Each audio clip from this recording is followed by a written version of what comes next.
നമസ്കാരം. Live at 6 ആരംഭിക്കുന്നു. ആദ്യം തലക്കെട്ട്.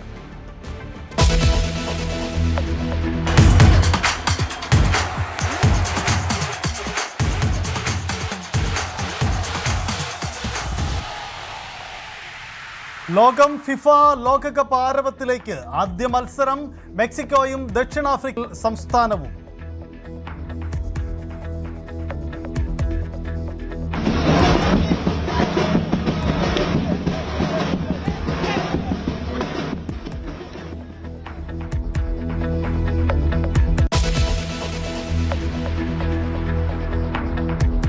കോഴിക്കോട് നിപ ബാധിച്ച 43-കാരൻ ഗുരുതരാവസ്ഥയിൽ. സാഹചര്യം വിലയിരുത്തി ആരോഗ്യവകുപ്പ്. സംസ്ഥാനം ഷിഗല്ല ഭീതിയിൽ.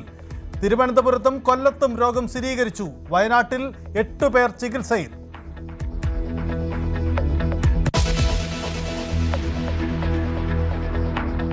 പശ്ചിമേഷ്യയിൽ അശാന്തി പടരുന്നു. ഒമാനിൽ കപ്പലിന് നേരെ വീണ്ടും ആക്രമണം. ഇറാൻ ഹോർമുസ് പൂർണ്ണമായി അടച്ചു. കാണാതായ 3 ഇന്ത്യൻ നാവികരുടെ മൃതദേഹം കണ്ടെത്തി. ആക്രമണത്തിൽ യുഎസിനെ പ്രതിഷേധമറിയിച്ച് ഇന്ത്യ.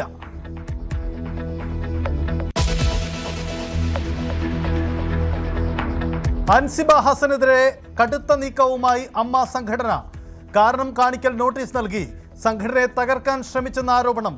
മറുപടി നൽകിയില്ലെങ്കിൽ സംഘടനയിൽ നിന്നും പുറത്താക്കുമെന്ന് മുന്നറിയിപ്പ്.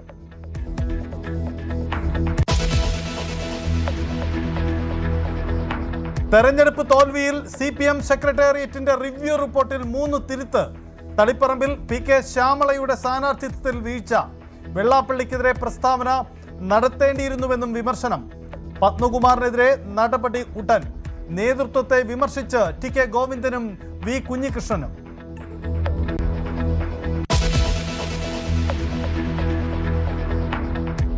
മാസപ്പടി കേസിൽ വീണ ടി നാളെ ഇഡിക്ക് മുന്നിൽ ഹാജരാവില്ല. ആരോഗ്യ പ്രശ്നം ചൂണ്ടിക്കാട്ടി സാവകാശം തേടി അപേക്ഷ. വീണ ജോർജിനെതിരെ കണ്ണൂരിൽ നടന്ന പ്രതിഷേധത്തിൽ നിന്ന് വധശ്രമ കുറ്റം ഒഴിവാക്കി. കുറ്റപത്രം കോടതിയിൽ സമർപ്പിച്ച് പോലീസ്.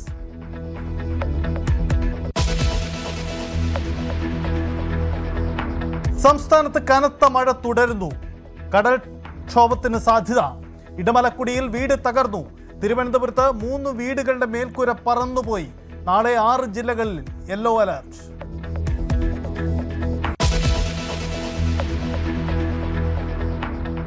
തേവരപ്പാലത്തിൽ ലോറി കൈവരി തകർത്ത് അപകടം. ഡ്രൈവർ രക്ഷപ്പെട്ടത് അത്ഭുതകരമായി. മണിക്കൂറുകൾ നീണ്ട ശ്രമത്തിനൊടുവിൽ ലോറിയെ വലിച്ചു കയറ്റി.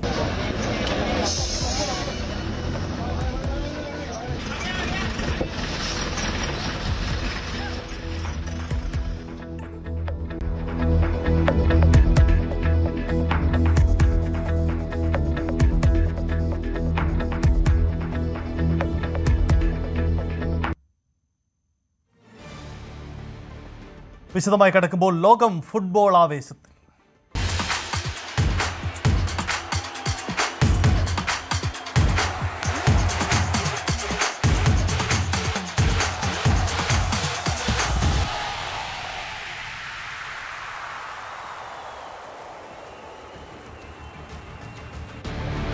ഫിഫ ലോകകപ്പിന്റെ 23ാം പതിപ്പിന് ഇന്ന് കിക്ക് ഓഫ് ആവുകയാണ്. അമേരിക്കയിലും കാനഡയിലും മെക്സിക്കോയിലുമായി അരങ്ങേറുന്ന ലോകകപ്പിൽ 48 ടീമുകളാണ് പങ്കെടുക്കുന്നത്. ആദ്യം മെക്സിക്കോയിലും പിന്നീട് കാനഡയിലും ഒടുവിൽ USA വേദിയിലും ഉദ്ഘാടന പരിപാടികൾ നടക്കും. രാത്രി 10:30 മെക്സിക്കോയിലെ പരിപാടി. 12:30 നടക്കുന്ന ആദ്യ മത്സരത്തിൽ മെക്സിക്കോയും ദക്ഷിണാഫ്രിക്കയും ഏറ്റുമുട്ടും.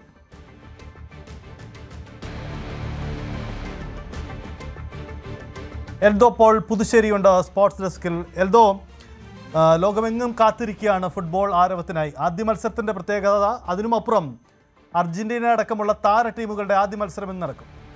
സജിത്ത്, ലോകം മുഴുവൻ കാത്തിരിക്കുകയാണ്. 4 വർഷത്തെ കാത്തിരിപ്പാണ്. 4 വർഷത്തെ കാത്തിരിപ്പിന് വിരാമമാവുകയാണ് ഇന്ന് മെക്സിക്കോയിലെ സിറ്റി സ്റ്റേഡിയത്തിൽ. ആ സ്റ്റേഡിയം തന്നെ നമുക്കറിയാം ഐതിഹാസികമായിട്ടുള്ള സ്റ്റേഡിയമാണ്. പെലെ കപ്പ് ഉയർത്തിയ സ്റ്റേഡിയമാണ്. മറഡോണയുടെ മാജിക്കൽ ഗോളും ഒപ്പം വിശ്വവിഖ്യാതമായിട്ടും അല്ലെങ്കിൽ കുപ്രസിദ്ധി നേടിയ ഗോളും പിറന്നതും ആ സ്റ്റേഡിയത്തിലാണ്. അങ്ങനെ ഒരുപാട് പ്രത്യേകതയുള്ള മെക്സിക്കോയിലെ ആ സ്റ്റേഡിയത്തിൽ ഇന്ന് ഇന്ത്യൻ സമയം 12:30 ലോകകപ്പിന് തുടക്കമാവുകയാണ്. മെക്സിക്കോയും ദക്ഷിണാഫ്രിക്കയുമാണ് ആദ്യ മത്സരത്തിൽ കിക്ക് ഓഫ് സാധ്യമാവുന്നത്. അങ്ങനെ ലോകം ഇനി ഏതാണ്ട് 40 ദിവസം പൂർണ്ണമായും ഒരു പന്തിന് പിറകെ ഓടും എന്നുള്ളതാണ്. രാത്രി അത് ഉറക്കമില്ലാത്തതാകും, ക്ഷീണമുള്ള പകലുകളാകും എന്നുള്ളതൊക്കെ സംശയമില്ല. പക്ഷെ അപ്പോഴും ഫുട്ബോൾ എന്ന ആരവത്തിൽ ആവേശത്തിൽ അണിഞ്ഞൊരുങ്ങുകയാണ് ലോകം ഒന്നാകെ. 48 ടീമുകൾ, ഇത്രമാത്രം ടീമുകൾ പങ്കെടുക്കുന്ന ആദ്യ ടൂർണമെന്റാണ്. 12 ഗ്രൂപ്പുകൾ. ഈ 48 ടീമുകളെ 4 ഗ്രൂപ്പുകൾ തിരിച്ചാണ് ഇപ്പോൾ ഇതാ ടീമുകളെ എടുത്തിരിക്കുന്നത്. ഇനി അതിൽ ബ്രസീലിനും ഈ ലോകകപ്പ് നിർണായകമാണ്. കാരണം ബ്രസീലിൻ്റെ സമീപകാല ലോക പ്രകടനങ്ങൾ അത് അത്രമാത്രം ശ്രദ്ധേയമായിരുന്നില്ല. ഇനി ഫ്രാൻസ് ആണ് മറ്റൊരു പ്രധാനപ്പെട്ട ടീം. സ്പെയിൻ ലാമിൻ യമാൽ എന്ന യുവതാരത്തിൻ്റെ ചെറിയ എത്തുന്ന സ്പാനിഷ് സംഘവും വലിയ പ്രതീക്ഷ നൽകുന്നു. 2010 അന്ന് ടിക്കി ടാക്കയുടെ വക്താക്കളായി എത്തി ദക്ഷിണാഫ്രിക്കയിൽ കിരീടമുയർത്തിയ ശേഷം സ്പെയിന് ലോകവേദിയിൽ കിരീടത്തിലേക്ക് എത്താൻ കഴിഞ്ഞില്ല. അതിനൊക്കെ തീർക്കുക എന്നുള്ളതാണ്, അതിനൊക്കെ പരിഹാരം കാണുക എന്നുള്ള വലിയ ദൗത്യം ഈ സംഘങ്ങൾക്കൊക്കെ ഉണ്ട്. അതിനൊപ്പം തന്നെ ഇപ്പോൾ മുഹമ്മദ് സലയെ പോലുള്ള താരങ്ങളുടെ മിന്നും പ്രകടനങ്ങൾ, എർലിംഗ് ഹാലൻഡ്, അങ്ങനെ കേരളത്തിലെ എന്നല്ല ഇന്ത്യയിലെ ലോകത്തെ മുഴുവൻ ഫുട്ബോൾ പ്രേമികൾക്കും അവരവരുടേതായിട്ടുള്ള ഇഷ്ടതാരങ്ങൾ അണിനിരക്കുന്ന ആ വിശ്വമാമാങ്ക വേദിയിൽ ഒരുപക്ഷെ ഇറ്റലി എന്ന അസൂറിപ്പട മാത്രമാണ് ഒരു നഷ്ടമായി കണക്കാക്കേണ്ടത്. അവർ വീണ്ടും ഈ ലോകകപ്പിൽ എത്തുന്നില്ല എന്നുള്ളതാണ്. എന്താണെങ്കിലും ഉടൻ തന്നെ ഞായറാഴ്ച ബ്രസീൽ കളത്തിലേക്ക് ഇറങ്ങുകയാണ്. 17-ാം തീയതി അർജന്റീന കളത്തിലേക്ക് ഇറങ്ങുകയാണ്. ഇപ്പോൾ ആദ്യഘട്ടത്തിൽ വലിയ വമ്പൻ ടീമുകളുടെ മത്സരങ്ങൾ വരുന്നില്ല എങ്കിൽ പോലും ഫുട്ബോളിൻ്റെ ആവേശത്തിലേക്ക് എത്തി. കേരളത്തിൽ അങ്ങോളം ഇങ്ങോളം ഇപ്പോൾ ആരാധകരുടെ ജാഥകളും ആഘോഷവും ഒക്കെ നടന്നുകൊണ്ടിരിക്കുന്നു. സജിത, യെസ്, അതാണ് സാഹചര്യം. എന്തായാലും കാത്തിരിക്കുകയാണ് ലോകം ഫുട്ബോൾ ആവേശത്തിലേക്ക്. കേരളത്തിലും തീരുന്നില്ല. കേരളത്തിലും വലിയ ആഘോഷവും ആരവങ്ങളുമാണ് ഉയരുന്നത്. കൊച്ചിയിലുണ്ട് വലിയ ആവേശം. ഡാനി പോൾ ചേരുന്നു. ഡാനി, കൊച്ചി എന്താണ് കൊച്ചി എന്നുള്ള ചിത്രം? ആ പിന്നിൽ വലിയ ആൾക്കൂട്ടം കാണാമല്ലോ.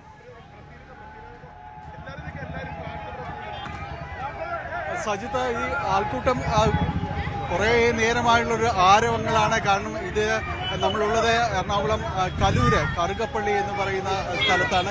കറുകപ്പള്ളിയിൽ DRKയുടെ നേതൃത്വത്തിലുള്ള ആഘോഷ പരിപാടികളായിട്ട് ഇവിടെ കൊണ്ടു നടക്കുകയാണ്. ഇതിൽ കഴിഞ്ഞ കുറേ നേരമായിട്ട് ഒരു ഘോഷയാത്രയോടുകൂടി ഇവിടെ ഫുട്ബോൾ ആരാധകർ സംഘടിക്കുന്നു. അതോടൊപ്പം തന്നെ ഇവിടെ കളി കാണുവാനുള്ള വലിയ രീതിയിലുള്ള ക്രമീകരണങ്ങളടക്കം ഏർപ്പെടുത്തിയിട്ടുണ്ട്. ഏതായാലും ഈ രീതിയിൽ വലിയ ആവേശത്തോടുകൂടി എതിരേൽക്കുകയാണ്. കൊച്ചു കുട്ടികളടക്കം ഇതിൽ പങ്കെടുക്കുന്നു എന്നതാണ്. നേരത്തെ ചലച്ചിത്ര നടൻ ടിനി ടോം അടക്കം ഇതിന് ഈ ഒരു ആഘോഷത്തിന് നേതൃത്വം നൽകിക്കൊണ്ട്, ഘോഷയാത്രയ്ക്ക് നേതൃത്വം നൽകിക്കൊണ്ടെല്ലാം തന്നെ ഇവിടേക്ക് എത്തിയിരുന്നു. മക്കളെ, ടീം ഏതാന്ന് ചോദിക്കണ്ടല്ലേ? ഏതാ? അർജന്റീന. സംശയമൊന്നുമില്ല. എങ്ങനെയാണ് നിങ്ങളുടെ ഒരു പ്രതീക്ഷ? എങ്ങനെയാണ്? അർജന്റീന 100% കപ്പടിക്കും, ഒരു ഡൗട്ടും ഇല്ല. ബ്രസീലോ? അർജന്റീന പഠിക്കും. ചരിത്രത്തിലാദ്യമായിട്ട് 48 ടീമാണ് ഈ വേൾഡ് കപ്പിൽ മത്സരിക്കുന്നത്. ഇന്ന് ആതിഥേയ രാഷ്ട്രമായ മെക്സിക്കോ ലോക റാങ്കിൽ 15ാം സ്ഥാനത്തും ദക്ഷിണാഫ്രിക്ക 60ാം സ്ഥാനത്തും. ഇന്ന് കറുകപ്പള്ളി DRK ദേശാഭിമാൻ റോഡ് കറുകപ്പള്ളി സംഘടിപ്പിക്കുന്ന ബിഗ് സ്ക്രീനിൽ കറുകപ്പള്ളിയിലെയും ഈ പ്രദേശത്തെ മുഴുവൻ ആളുകളെയും ഞങ്ങൾ സ്വാഗതം ചെയ്യുകയാണ്. അത് മാത്രമല്ല, ചരിത്രത്തിലാദ്യമായി ഒരു മലയാളി ലോകകപ്പിൽ ആദ്യമായിട്ട് ഖത്തറിന് വേണ്ടി ജാസിൽ ഇന്ന് ചരിത്രത്തിൽ ആദ്യമായിട്ട് കളിക്കുകയാണ്. കണ്ണൂരുകാരനായ ജാസിൽ ഇന്ന് ചരിത്രത്തിൽ ആദ്യമായിട്ട് ഒരു വേൾഡ് കപ്പ് കളിക്കുക. അറിയാലോ, ഞങ്ങൾ കഴിഞ്ഞ 4 കൊല്ലം മുമ്പ് കളി തുടങ്ങണതിന് മുമ്പ്, അതായത് ലോകകപ്പ് ആരംഭിക്കുന്ന സമയത്ത് ഞങ്ങൾ പറഞ്ഞതാണ് ഈ പ്രാവശ്യം അർജന്റീന കപ്പ് കൊണ്ടുവന്ന്. അതുപോലെ തന്നെ നടന്നത്. ഈ പ്രാവശ്യം ഞങ്ങൾ പറയുകയാണ് അർജന്റീന കപ്പ് കൊണ്ടുപോകും. അത് ഈ പ്രാവശ്യം അത് ചരിത്രം നിർത്തിക്കൊണ്ട് ബ്രസീൽ കപ്പടിച്ചിരിക്കും.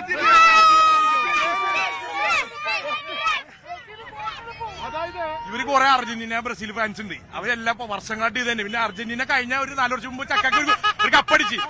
കഴിഞ്ഞ 2 വേൾഡ് കപ്പ് ആയിട്ട് ഫ്രാൻസ് ആണ് ഫൈനലിൽ കയറിയത്. ഈ പ്രാവശ്യം അതുകൊണ്ട് നല്ലൊരു സ്ട്രോങ് ടീം തന്നെ ഫ്രാൻസ്. 6ാമത്തെ വേൾഡ് കപ്പ് ആയിട്ട് ഞങ്ങൾ വരും.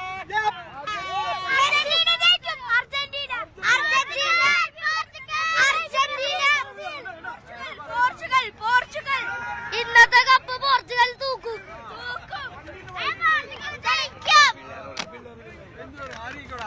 മെസ്സി കള്ളക്കടി കളിച്ച് ചിലപ്പോ വെള്ളപ്പടിയും. മെസ്സി കള്ളക്കളി കളിക്കൂല. കഴിഞ്ഞ കുറെ വർഷം 2002 ലാസ്റ്റ് വേൾഡ് കപ്പ് അടിച്ച ബ്രസീലാണ്. എന്നിട്ട് ഇപ്പൊ കിടന്ന് പറയണേണ്ട നമ്മ കഴിഞ്ഞ വർഷവും കൂടി അടിച്ചോളൂ. കഴിഞ്ഞ വേൾഡ് കപ്പ് നമ്മളെടുക്കും, ഈ വേൾഡ് കപ്പ് നമ്മളെടുക്കും. സജിത്ത്, ഇതുപോലെ ആവേശവും തമാശയും എല്ലാം തന്നെ കയറും. കാരണം ഇതിപ്പോൾ ഫുട്ബോളാണ്. ഈ കുറെ ദിവസത്തിലേക്ക് പലരും പല രാജ്യങ്ങളുടെ പ്രതിനിധികളാണ്. പക്ഷേ ഒരാവേശമേ ഉള്ളൂ, ഫുട്ബോൾ എന്ന ആവേശം. എല്ലാ അതിരുകളും വായിക്കുന്ന ആ വലിയ ആവേശത്തിലേക്കുള്ള കാത്തിരിപ്പിലും തയ്യാറെടുപ്പിലുമാണ് ഫുട്ബോൾ ആരാധകർ. സജിത്ത്, യെസ്, അതാണ് കേരളം ഫുട്ബോളിന് നൽകുന്ന ആവേശം. ഇന്ത്യ മത്സരിക്കാത്ത ഒരു വേൾഡ് കപ്പിൽ കേരളം എന്ന കൊച്ചു സംസ്ഥാനത്തിൽ ഇത്ര അധികം ആവേശ കാഴ്ചകൾ, ഇത് കൊച്ചിയിലെ മാത്രം കാഴ്ചയല്ല, സംസ്ഥാനത്തിൻ്റെ പല ജില്ലകളിലും സമാനമായ കാഴ്ചകളാണ്, ആവേശ കാഴ്ചകൾ. ലക്ഷങ്ങൾ പൊടി പൊടിച്ചുകൊണ്ട് വലിയ കട്ടൗട്ടുകളിലും മറ്റും ഒരുക്കിയാണ് ജനങ്ങൾ, ഫുട്ബോൾ ആരാധകർ തങ്ങളുടെ താരങ്ങൾക്ക് വേണ്ടി കളത്തിലിറങ്ങി.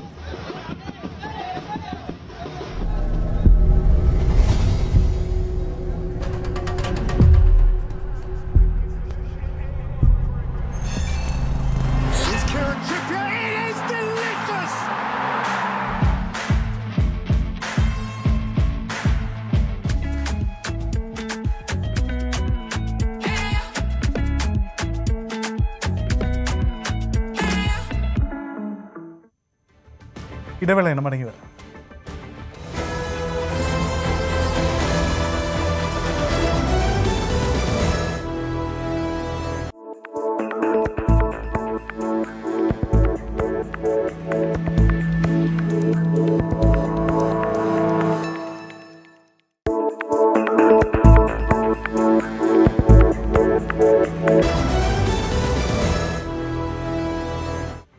പശ്ചിമേഷ്യയിൽ സംഘർഷം രൂക്ഷമായി തന്നെ തുടരുകയാണ്. ഒമാനിൽ വീണ്ടും കപ്പലിന് നേരെ ആക്രമണമുണ്ടായി. ഷിനാസ് തീരത്തോട് ചേർന്ന് ഇന്ന് രാവിലെയാണ് കപ്പലിന് നേരെ ആക്രമണമുണ്ടായത്. MT ജൽവീർ എന്ന കപ്പലിന് നേരെയായിരുന്നു ആക്രമണം. കപ്പലിലുണ്ടായിരുന്നവരെ ഒമാൻ നാവികസേനയുടെ സഹായത്തോടെ ഷിനാസ് തുറമുഖത്തേക്ക് മാറ്റി. 4 ദിവസത്തിനിടെ ഇന്ത്യൻ നാവികർ സഞ്ചരിച്ച 3ാമത്തെ കപ്പലാണ് ആക്രമിക്കപ്പെട്ടത്. കഴിഞ്ഞ ദിവസം പലാവു പതാകയേന്തിയ സെറ്റബെല്ലോ എന്ന എണ്ണക്കപ്പലിന് നേരെ US നടത്തിയ ആക്രമണത്തിൽ 3 ഇന്ത്യക്കാർ കൊല്ലപ്പെട്ടിരുന്നു. ഇവരുടെ മൃതദേഹം കണ്ടെത്തി. ബഹ്റിനും കുവൈറ്റിനും ജോർദാൻ US സൈനിക താവളങ്ങൾക്ക് നേരെ ആക്രമണം ഇറാൻ നടത്തിയിരുന്നു. ഹോർമുസ് പൂർണ്ണമായും അടച്ചെന്ന് ഇറാനും ഇല്ലെന്ന് അമേരിക്കയും പ്രതികരിച്ചു. കോഴിക്കോട് ഒരാൾക്ക് നിപ ബാധ സ്ഥിരീകരിച്ചതോടെ കടുത്ത ആശങ്കയിലാണ് കേരളം.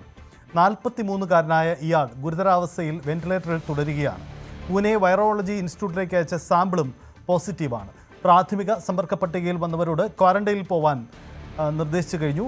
രോഗിയുമായി സമ്പർക്കത്തിലുള്ളവർക്ക് ആർക്കും നിലവിൽ രോഗലക്ഷണമില്ല. ഇവരുടെ പരിശോധനാ ഫലം ഉടനെ വരും.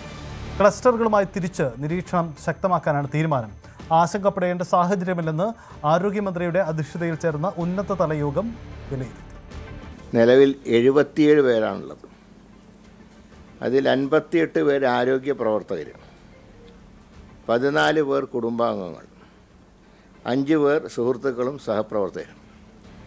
നിലവിൽ ആർക്കും തന്നെ രോഗലക്ഷണങ്ങൾ റിപ്പോർട്ട് ചെയ്തിട്ടില്ല. സമ്പർക്ക പട്ടികയിലെ 2 പേർ ഹയസ്റ്റ് റിസ്ക് വിഭാഗത്തിൽപ്പെട്ടവരാണ്. അപ്പോൾ ഇതിന് ഹയസ്റ്റ് റിസ്ക്, അതുപോലെ അല്ല 2 പേര് സമ്പർക്കം 2 പേരാണ് ഹയസ്റ്റ് റിസ്ക് വിഭാഗത്തിൽപ്പെട്ടവർ. 13 പേര് ഹൈ റിസ്ക് വിഭാഗത്തിൽപ്പെട്ടവരാണ്. 62 പേർ ലോ റിസ്ക് വിഭാഗത്തിൽപ്പെട്ടവരാണ്. അതോടൊപ്പം തന്നെ രോഗബാധിതൻ്റെ റൂട്ട് മാപ്പും തയ്യാറായിട്ടുണ്ട്. ഇപ്പോൾ നിലവിൽ രോഗം ബാധിച്ച വ്യക്തിയെ ഇന്നലെ രാത്രി 12 മണിയോടുകൂടെ കോഴിക്കോട് മെഡിക്കൽ കോളേജിലേക്ക് മാറ്റിയിട്ടുണ്ട്. അപ്പോൾ ആ മാറ്റിയ സന്ദർഭത്തിലും ഒന്നും കാര്യമായിട്ടുള്ള തകരാറുകളൊന്നും ഉണ്ടായിട്ടില്ല. അതുപോലെ തന്നെ ഈ ഫീൽഡ് തലത്തിലുള്ള പ്രതിരോധ പ്രവർത്തനങ്ങൾ ആരംഭിച്ചു. തിരുവനന്തപുരത്ത് 3 കുട്ടികൾക്ക് ഷിഗല്ല ബാധ സ്ഥിരീകരിച്ചു. തോന്നയ്ക്കൽ, ചാക്ക, പുത്തൻതോപ്പ് എന്നിവിടങ്ങളിലാണ് രോഗം സ്ഥിരീകരിച്ചത്. ഇവരുടെ ആരോഗ്യനില തൃപ്തികരമാണെന്ന് അധികൃതർ അറിയിച്ചു. തിരുവനന്തപുരം ആകെ 6 പേർക്കാണ് ഷിഗല്ല സംസ്ഥാനത്താകെ 6 പേർക്കാണ് ഷിഗല്ല സ്ഥിരീകരിച്ചത്. കൊല്ലത്തും 2 പേർക്ക് ഷിഗല്ല സ്ഥിരീകരിച്ചു. 6 വയസ്സുള്ള കുട്ടിക്കാണ് രോഗം സ്ഥിരീകരിച്ചത്. വയറിളക്കവുമായിട്ടാണ് കുട്ടിയെ ആശുപത്രിയിൽ പ്രവേശിപ്പിച്ചത്. തുടർന്ന് നടത്തിയ പരിശോധനയിൽ രോഗം കണ്ടെത്തുകയായിരുന്നു. രോഗത്തിൻ്റെ ഉറവിടം എവിടെയാണെന്ന് വ്യക്തത ഉണ്ടായിട്ടില്ല. 9 വിദ്യാർത്ഥികൾക്ക് ഷിഗല്ല സ്ഥിരീകരിച്ച വയനാട്ടിൽ കനത്ത ജാഗ്രത തുടരുകയാണ്. ഇപ്പോഴും നിലവിൽ തിരുവനന്തപുരത്ത് 6 കേസുകൾ പോസിറ്റീവായിട്ടുണ്ട്. കൊല്ലത്ത് 2 കേസ്, കോഴിക്കോട് 3, വയനാട്ടിൽ 9. അത് ഈ കുട്ടികളിലും അതുപോലെ തന്നെ മുതിർന്നവരിലും നടത്തിയ ടെസ്റ്റിൻ്റെ റിസൾട്ടാണ്. ഇതുവരെയായിട്ട് 9. 7 കേസുകൾ കൺഫർമേഷന് വേണ്ടിയുണ്ട് കൊടുത്തിട്ടുണ്ട്, റിസൾട്ട് കിട്ടിയിട്ടില്ല. പിന്നെ സിംറ്റംസ് 514 പേർക്കാണ് ഈ സിംറ്റംസ് കാരണം പരിശോധനയ്ക്ക് അയച്ചിട്ടുള്ളത്. Secondary 64, total 578. ഇനി ഹോസ്പിറ്റലുകൾ വയനാട്ടിൽ 47 പേര് ഹോസ്പിറ്റലുണ്ട്. കാരണം ഞാൻ മിനിഞ്ഞാന്ന് 38 കുറച്ച് ആൾക്കാർ ഡിസ്ചാർജ് ചെയ്ത് പോയിട്ടുണ്ട്, കുറച്ച് ആൾക്കാർ അഡീഷണലായിട്ട് അഡ്മിറ്റ് ആയിട്ടുണ്ട്. അപ്പോൾ അതിൻ്റെ ഇന്ന് വരെയുള്ള കണക്കനുസരിച്ച് ആണ് ഞാൻ പറഞ്ഞത് 47 കേസസ് ഹോസ്പിറ്റൽ അഡ്മിഷൻ ഉണ്ട്. അത് ഗവൺമെൻറ് ഹോസ്പിറ്റൽ മാത്രമല്ല, പ്രൈവറ്റിലും ഉണ്ട്. അപ്പോൾ അതുപോലെ കോഴിക്കോട് 3 പേരെയാണ് അഡ്മിറ്റ് ചെയ്തിട്ടുള്ളത്. തിരുവനന്തപുരത്ത് 3 പേര്, കൊല്ലത്ത് 2 പേര്. ഇതാണ് ഇപ്പോഴത്തെ ഒരു സ്റ്റാറ്റസ് എന്ന് പറയുന്നത്. ഏതാ? അതെ, സിംറ്റം അല്ല, ഈ കേസസ്. അതെ, കേസസ് റിപ്പോർട്ട് ചെയ്ത ഒറിജിനൽ കൺഫർമേഷൻ വന്നിട്ടുള്ളത് തിരുവനന്തപുരത്ത് 6, കൊല്ലത്ത് 2, കോഴിക്കോട് 3, വയനാട്ടിൽ 9. അൻസിബയ്ക്കെതിരെ കടുത്ത നീക്കവുമായി താരസംഘടന അമ്മ. അൻസിബയ്ക്ക് കാരണം കാണിക്കൽ നോട്ടീസ് നൽകി. മാധ്യമങ്ങൾക്ക് അഭിമുഖം നൽകി സംഘടനയെ തകർക്കാൻ ശ്രമിച്ചെന്നാണ് നോട്ടീസിൽ പറയുന്നത്. ഉടൻ വ്യക്തമായ മറുപടി നൽകിയില്ലെങ്കിൽ സംഘടനയിൽ നിന്ന് പുറത്താക്കുമെന്നാണ് മുന്നറിയിപ്പ്. 17 മുമ്പ് അൻസിബ മറുപടി നൽകണമെന്നാണ് നിർദ്ദേശം. ലക്ഷ്മി പ്രിയയ്ക്കെതിരെ നൽകിയ പരാതിയിൽ കഴമ്പില്ലെന്ന് കണ്ടെത്തിയതോടെ കോടതിയെ സമീപിക്കാൻ ഒരുങ്ങുകയാണ് അൻസിബ. ടിനി ടോമിനെതിരായ പരാതി പരിശോധിച്ച ശേഷം മാത്രമേ തുടർ നടപടി ഉണ്ടാകൂ പോലീസ് നിലപാട്. ഒഴിവാക്കാൻ പറ്റുന്ന പ്രശ്നങ്ങൾ ഇത്രയും വലുതാക്കിയത് അൻസിബയാണെന്നാണ് ലക്ഷ്മി പ്രിയയുടെയും നിലപാട്. വിമർശനങ്ങൾക്കൊടുവിൽ തെരഞ്ഞെടുപ്പ് തോൽവി സംബന്ധിച്ച റിപ്പോർട്ട് തിരുത്തി CPM. സംസ്ഥാന സമിതി ആവശ്യമനുസരിച്ച് സെക്രട്ടേറിയറ്റ് റിപ്പോർട്ടിൽ 3 തിരുത്തലുകളാണ് CPM വരുത്തിയത്. ഇതിന്റെ ഭാഗമായി A. പത്മകുമാറിനെതിരായ നടപടി ഉടൻ ഉണ്ടാകും. നടപടി ചർച്ച ചെയ്യാൻ പത്തനംതിട്ട ജില്ലാ കമ്മിറ്റിയാണ് ചുമതലപ്പെടുത്തിയിരിക്കുന്നത്.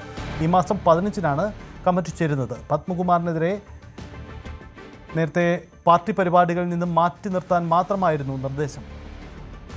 തളിപ്പറമ്പിൽ PK ശ്യാമളയുടെ സ്ഥാനാർത്ഥിത്വത്തിൽ ഗുരുതരമായ വീഴ്ച സംഭവിച്ചതായും റിപ്പോർട്ടിൽ കുറ്റപ്പെടുന്നു. വെള്ളാപ്പള്ളി നടേശനെ തള്ളിപ്പറയാത്തത് വീഴ്ചയാണെന്നും റിപ്പോർട്ടിൽ പരാമർശമുണ്ട്. CPM നേതൃത്വത്തെ വിമർശിച്ച് MLA-മാരായ TK ഗോവിന്ദനും V കുഞ്ഞികൃഷ്ണനും തളിപ്പറമ്പിലെ പരാജയത്തിൽ CPM സംസ്ഥാന നേതൃത്വം കൈയൊഴിയുകയാണ്. എല്ലാം ജില്ലാ കമ്മിറ്റിയുടെ തലയിൽ വയ്ക്കുകയാണ്. മതേതര മനസ്സുള്ളവരെ പാർട്ടിയിൽ നിന്നും അകറ്റി റിവ്യൂ റിപ്പോർട്ടിലുള്ളത് അതിവിചിത്രമായ ന്യായീകരണങ്ങളാണെന്നും TK ഗോവിന്ദനും കുഞ്ഞികൃഷ്ണനും കുറ്റപ്പെടുത്തി. മാസപ്പടി കേസിൽ വീണ T നാളെ EDക്ക് മുന്നിൽ ഹാജരാവില്ല. ഹാജരാവാൻ സാവകാശം തേടിയിരിക്കുകയാണ്. ആരോഗ്യ പ്രശ്നം ചൂണ്ടിക്കാട്ടിയാണ് സമയം നീട്ടി ചോദിച്ചത്. അതേസമയം CMRL MD ശശിധരൻ കർത്തായോടും നാളെ ഹാജരാവാൻ ആവശ്യപ്പെട്ടു. മുൻ ആരോഗ്യമന്ത്രി വീണ ജോർജിനെതിരായ കരിങ്കൊടി പ്രതിഷേധത്തിൽ വധശ്രമം ഉൾപ്പെടെയുള്ള വകുപ്പുകൾ ഒഴിവാക്കി പോലീസ് റിപ്പോർട്ട്. ഇന്നലെയാണ് അന്തിമ കുറ്റപത്രം കോടതിയിൽ സമർപ്പിച്ചത്. കുറ്റപത്രത്തിൽ വധശ്രമം ഉൾപ്പെടെയുള്ള വകുപ്പുകളില്ല. കൊല്ലണമെന്ന ഉദ്ദേശത്തോടെയുള്ള വധശ്രമം, ആയുധം ഉപയോഗിച്ചുള്ള ആക്രമണം തുടങ്ങിയ ഗുരുതരമായ വകുപ്പുകൾ ഒഴിവാക്കിയിട്ടുണ്ട്. നവകേരള യാത്രയ്ക്കിടെ കോൺഗ്രസ് പ്രവർത്തകരെ തല്ലിച്ചതച്ച മുൻ മുഖ്യമന്ത്രി പിണറായി വിജയന്റെ ഗൺമാൻമാർ അടക്കമുള്ള 5 പേരും SITക്ക് മുന്നിൽ ഹാജരായി. പിണറായി വിജയന്റെ ഗൺമാൻ അനിൽ കല്ലിയൂർ, സുരക്ഷാ സേനയിലുണ്ടായിരുന്ന S Sandeep, R Arun, VV Vipin, VK Shaiju എന്നിവരാണ് ഹാജരായത്. താൻ വേട്ടയാടപ്പെട്ടുവെന്ന് അനിൽ കല്ലിയൂർ പ്രതികരിച്ചു. ഗൺമാൻമാരുടെ ചോദ്യം ചെയ്യൽ പൂർത്തിയായി. ആലപ്പുഴ ക്രൈംബ്രാഞ്ച് ഓഫീസിലായിരുന്നു ചോദ്യം ചെയ്യൽ. തിരുവനന്തപുരം വട്ടിയൂർക്കാവിൽ BJP കൗൺസിലറെ അറസ്റ്റ് ചെയ്യുന്നതുമായി ബന്ധപ്പെട്ടുണ്ടായ പോലീസ് നടപടിയിൽ മന്ത്രിസഭയിൽ ഭിന്നതയുണ്ട്. ആകാശത്തേക്ക് വെടിയുതിർത്ത പോലീസ് നടപടിയെ അഭിനന്ദിച്ചുകൊണ്ടായിരുന്നു ആഭ്യന്തരമന്ത്രി രമേശ് ചെന്നിത്തല രംഗത്തെത്തിയത്. അപ്പോൾ അതേസമയം സ്ഥല MLA കൂടിയായ K. മുരളീധരൻ പോലീസ് അനാവശ്യ സംഘർഷങ്ങൾ ഉണ്ടാക്കരുതെന്നാണ് പ്രതികരിച്ചത്. ജനങ്ങൾക്കിടയിൽ ഇത് ആശങ്കയ്ക്ക് വഴിവെക്കുമെന്നുമാണ് മുരളീധരൻ പറഞ്ഞത്. കൗൺസിലറുടെ അറസ്റ്റിൽ K. മുരളീധരൻ പറഞ്ഞത് ഉണ്ട ചോറിനുള്ള നന്ദി എന്നാണ് A. റഹീം MP-യുടെ പ്രതികരണം. വട്ടിയൂർക്കാവിൽ മുരളീധരന്റെ വിജയത്തിന് വേണ്ടി കാപ്പ ലിസ്റ്റിലുള്ളവർ പോലും സഹായം ചെയ്തിട്ടുണ്ട്. രമേശ് ചെന്നിത്തലയുടെ നിലപാടിനെ സ്വാഗതം ചെയ്യുന്നു. BJPയും K. മുരളീധരനും തമ്മിലുള്ള ഡീൽ വ്യക്തമാണെന്നും റഹീം പറഞ്ഞു. പശ്ചിമ ബംഗാളിൽ മമതാ ബാനർജിക്ക് വീണ്ടും തിരിച്ചടി. ഒരു രാജ്യസഭാംഗം കൂടി രാജിവെച്ചു. പ്രകാശ് ചിക് ബറയ്ക്കാണ് രാജ്യസഭാംഗത്വവും പാർട്ടി അംഗത്വവും രാജിവെച്ചത്. ഇതോടെ തോൽവിക്ക് പിന്നാലെ രാജ്യസഭാംഗത്വം രാജിവെക്കുന്ന മൂന്നാമത്തെ അംഗമാണ് പ്രകാശ് ബറയ്ക്ക്. സുഖേന്ദു ശേഖർ റോയും സുസ്മിത ദേവുമാണ് നേരത്തെ രാജിവെച്ചത്. ഇതോടെ രാജ്യസഭയിലെ തൃണമൂൽ അംഗങ്ങളുടെ എണ്ണം 10 കുറഞ്ഞു. ബംഗാളിലെ ജനവിധി അംഗീകരിക്കുന്നുവെന്നും അതിനാൽ രാജിവെക്കുന്നുവെന്നുമാണ് പ്രകാശ് ബറയ്ക്ക് പ്രതികരിച്ചത്. മധ്യപ്രദേശിൽ രാജ്യസഭാ തെരഞ്ഞെടുപ്പിൽ മീനാക്ഷി നടരാജന്റെ സ്ഥാനാർത്ഥിത്വം തള്ളിയതിനെതിരെ കടുത്ത നീക്കത്തിനാണ് കോൺഗ്രസ് ഒരുങ്ങുന്നത്. നാളെ ഡൽഹിയിൽ മധ്യപ്രദേശിൽ നിന്നുള്ള MLA-മാരെ അടക്കം അണിനിരത്തിയുള്ള പ്രക്ഷോഭത്തിനാണ് നീക്കം. തെരഞ്ഞെടുപ്പ് കമ്മീഷൻ രാഷ്ട്രീയം കളിക്കുന്നുവെന്ന് ഇന്ന് കോൺഗ്രസ് ആസ്ഥാനത്ത് ചേർന്ന യോഗം വിലയിരുത്തുകയും ചെയ്തിട്ടുണ്ട്. ഇതിനിടെ സ്ഥാനാർത്ഥിത്വം തള്ളിയതിൽ അടിയന്തര ഇടപെടൽ ആവശ്യപ്പെട്ടുകൊണ്ട് മീനാക്ഷി നടരാജൻ സുപ്രീം കോടതിയിൽ ഹർജി നൽകി. സംസ്ഥാനത്ത് ശക്തമായ മഴ തുടരും. ഇന്ന് എറണാകുളം, തൃശൂർ ജില്ലകളിൽ തീവ്ര മഴ മുന്നറിയിപ്പുണ്ടായിരുന്നു. തിരുവനന്തപുരം, കൊല്ലം, ഇടുക്കി, പാലക്കാട്, കോഴിക്കോട്, കണ്ണൂർ, കാസർഗോഡ് ജില്ലകളിൽ യെല്ലോ അലേർട്ടാണ്. മറ്റു ജില്ലകളിലും മഴ മുന്നറിയിപ്പുണ്ട്. ശക്തമായ കാറ്റിനും സാധ്യതയുണ്ടെന്നായിരുന്നു ഇന്നത്തെ അലേർട്ട്. നാളെ എറണാകുളം, ഇടുക്കി ജില്ലകളിൽ തീവ്ര മഴ മുന്നറിയിപ്പുണ്ട്. 6 ജില്ലകളിൽ യെല്ലോ അലേർട്ടാണ്. കേരളതീരത്ത് കള്ളക്കടൽ പ്രതിഭാസത്തിനും സാധ്യതയുണ്ടെന്ന് സമുദ്ര ഗവേഷണ കേന്ദ്രം മുന്നറിയിപ്പ് നൽകി. കടൽക്ഷോഭത്തിനും ഉയർന്ന കടൽ തിരമാലയ്ക്കും സാധ്യതയുള്ളതിനാൽ ജനങ്ങൾ ജാഗ്രത പാലിക്കണമെന്നാണ് നിർദ്ദേശം. കടലിൽ ഇറങ്ങിയുള്ള വിനോദവും നിയന്ത്രിച്ചിട്ടുണ്ട്. തിരുവനന്തപുരം കരമനയിൽ ശക്തമായ കാറ്റിലും മഴയിലും വ്യാപക നാശനഷ്ടം. 3 വീടുകളുടെ മേൽക്കൂര പറന്നുപോയി. മരങ്ങൾ കടപുഴകി വീണു. വീടുകൾക്ക് കേടുപാട് പറ്റി. വീടുകളിൽ ആരും ഇല്ലാതിരുന്നതിനാൽ വലിയ അപകടമാണ് ഒഴിവായത്. എറണാകുളം തേവരപ്പാലത്തിൽ അപകടത്തിൽപ്പെട്ട ലോറി ഉയർത്തി മാറ്റി. പാലത്തിന്റെ കൈവരികൾ തകർന്ന് കായലിലേക്ക് തൂങ്ങി നിൽക്കുന്ന നിലയിലായിരുന്നു വാഹനം. വലിയ 2 ക്രെയിനുകൾ ഉപയോഗിച്ചുകൊണ്ടാണ് ലോറി പാലത്തിൽ നിന്നും മാറ്റിയത്. അപകടത്തിൽ ലോറിയുടെ ഡ്രൈവർക്ക് നിസ്സാര പരിക്കുകളോടെ രക്ഷപ്പെട്ടു. ലോറിയുടെ പുറകിൽ മറ്റൊരു വാഹനം ഇടിച്ചാണ് നിയന്ത്രണം നഷ്ടമാവാൻ കാരണമെന്ന് ഡ്രൈവർ പറഞ്ഞു. എന്നെ ഒരു ടാങ്കർ ലോറിക്കാരെ ഓവർടേക്ക് ചെയ്ത് പോയതാണ്. അങ്ങനെ അവൻ്റെ സൈഡ് വന്ന് എൻ്റെ ഫ്രണ്ടിലടിച്ച് എൻ്റെ കയ്യിൽ നിന്ന് വണ്ടി പോവുകയാണ് ചെയ്തത്. പുറത്തേക്ക് ഇറക്കുമായിരുന്നോ? അല്ല, ഡോറ് ആൾക്കാരാണ് ഇറക്കിയത്. ഇവിടെ തന്നെയാണോ? കൊച്ചി സ്വദേശിയാണോ? ഇവിടെ തന്നെയാണോ? അല്ല, ഞാൻ വർക്കല സ്വദേശിയാണ്. ഇതിൽ പോകുന്നതാണോ? ഞാൻ ഇതിലേ പോണതാണ്. സ്ഥിരം ഓടുന്നതാണ് റൂട്ടാണ്. ആ വണ്ടി നിർത്തിയിരുന്നോ? ആ വണ്ടി ആൾക്കാർ അവിടെ തടഞ്ഞ് നിർത്തിയെന്ന് പറഞ്ഞ് ഞാൻ ടാങ്കർ അവിടെ താഴെ നിർത്തിയിട്ടുണ്ടായിരുന്നു എന്ന് പറഞ്ഞു. കൂടുതൽ വാർത്തകൾക്ക് News 18 Keralam YouTube channel subscribe ചെയ്യുക.